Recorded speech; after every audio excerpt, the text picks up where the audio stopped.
For years, fans were left scratching their heads. Why did Edd China suddenly leave Wheeler Dealers at its peak? The show was a global hit. The chemistry between Edd and Mike Brewer was unmatched. Then, without warning, Edd was gone. Creative differences, they said. But something never added up. Now, 8 years later, Edd China has finally broken his silence. And the truth is deeper, more personal, and more powerful than anyone expected. What really happened behind the scenes? You're about to find out, and it changes everything.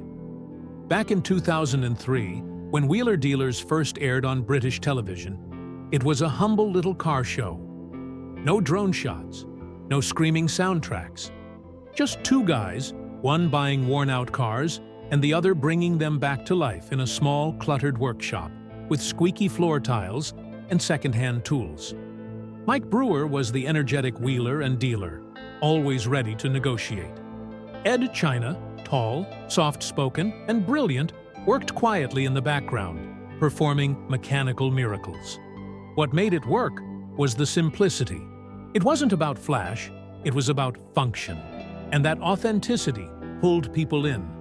The show's success exploded. What started with a skeleton crew and minimal budget soon became a global hit, airing in over 200 territories. Viewers weren't just watching a car get flipped. They were learning, step by step, what made it tick. But with success came pressure. As viewership grew, especially in America, so did network interest. Discovery Channel and its US branch Velocity took notice. The show wasn't just content anymore, it was a brand. And brands, they believed, needed polish, speed, and scale. That was the turning point. Behind the scenes, Edd China saw the show he helped build begin to shift. His detailed repair segments, once the heart of the series, started getting trimmed down. Long explanations gave way to fast montages.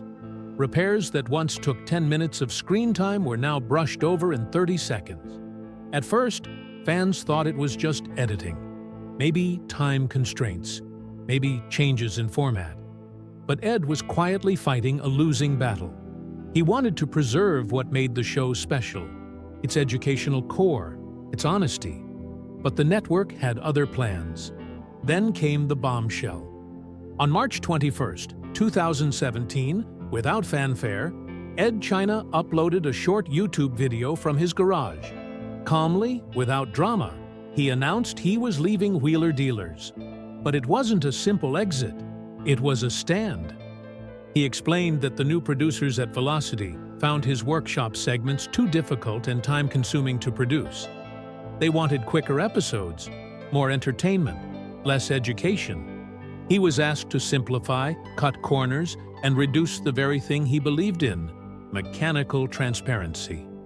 Edd said, "I could have carried on doing the show, but then I wouldn't be doing it properly. I'd be bodging it." And that was the line he refused to cross. The internet exploded. Fans were stunned. The video racked up millions of views. Comment sections were flooded with confusion, heartbreak, and anger. Many people felt like something had been stolen, the soul of the show. And soon, the blame game began.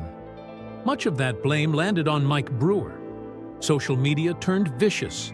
Some fans accused him of selling out, of siding with the network. His Twitter became a battleground. Hate messages poured in. Mike responded, saying he had no part in Edd's departure and that he was devastated by the decision. "Edd was like a brother to me," he said, but the damage was already done. To his credit, Edd China stepped in again, asking fans not to attack Mike. He clarified that this was a network issue, not a personal fallout. But still, questions lingered. Since 2017, the two haven't appeared together. No interviews, no surprise reunions, no joint appearances at car shows. For a duo that spent 13 years on screen together, the silence has been deafening. Fans can't help but wonder. If things ended on good terms, where's the reunion? Maybe it wasn't a dramatic falling out. Maybe it was just a slow drift. two friends growing apart in a sea of corporate interference and creative disagreements. Whatever it was, the magic was gone. And then, after nearly a decade of silence, Edd China spoke again. In a recent podcast, he finally opened up about what really happened. No spin, no sugarcoating, just truth. He revealed that he never wanted to leave. Not really. But he felt forced out. The show had transformed into something he didn't recognize. A slick, shiny version that sacrificed depth for speed. The most gut-wrenching admission? He said he had come to truly hate the version of myself I had become. He felt pushed to gloss over repairs, to reduce meaningful engineering into shallow sound bites. That wasn't him. That wasn't the show he had built. It wasn't about change. It was about compromise. And he wasn't willing to make that compromise. But Edd China didn't fade away. Shortly after leaving, he launched his own YouTube series, Workshop Diaries. No scripts, no fancy edits. Just real work, done right. Brake jobs, transmission rebuilds, suspension tweaks. The kind of slow, deliberate craftsmanship that fans had missed. It wasn't flashy, and that was the point. It wasn't meant for the masses. It was for those who wanted substance. And while it didn't break records, it found its audience, the ones who cared. Outside the screen, Edd kept building. He appeared at automotive expos, gave talks at engineering summits, and explored electric conversions and eco-friendly innovations. Always evolving, but always doing it his way.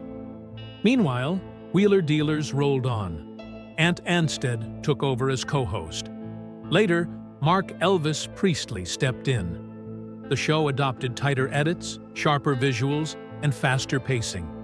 From California to Coventry, the engines kept running. But something had changed. Every new episode of Wheeler Dealers, every fresh upload, seemed to echo the same question. Where's Edd China? The comment sections told the story. It's just not the same. Remember when we actually learned something? For loyal fans, the shift in tone was impossible to ignore. What once felt genuine and educational now felt polished and rushed. Mike Brewer did his best to move forward. He praised his new co-hosts, defended the show's evolution, and reminded viewers that change is part of television. But no matter how many new faces joined or how modern the production looked, the shadow of Edd China never faded. Because this was never just a car show. It was about integrity, authenticity, and a deep respect for craftsmanship. Edd China didn't walk away for a bigger paycheck or fame. He walked away because the soul of the show was being stripped. He chose principle over profit, substance over speed. And in doing so, he earned something that can't be scripted or sold: trust. So now we ask you, did Edd China make the right call? Would you have stood your ground? Let us know in the comments below. And if you still miss the golden age of Wheeler Dealers, hit that like button and subscribe for more stories just like this. Thanks for watching.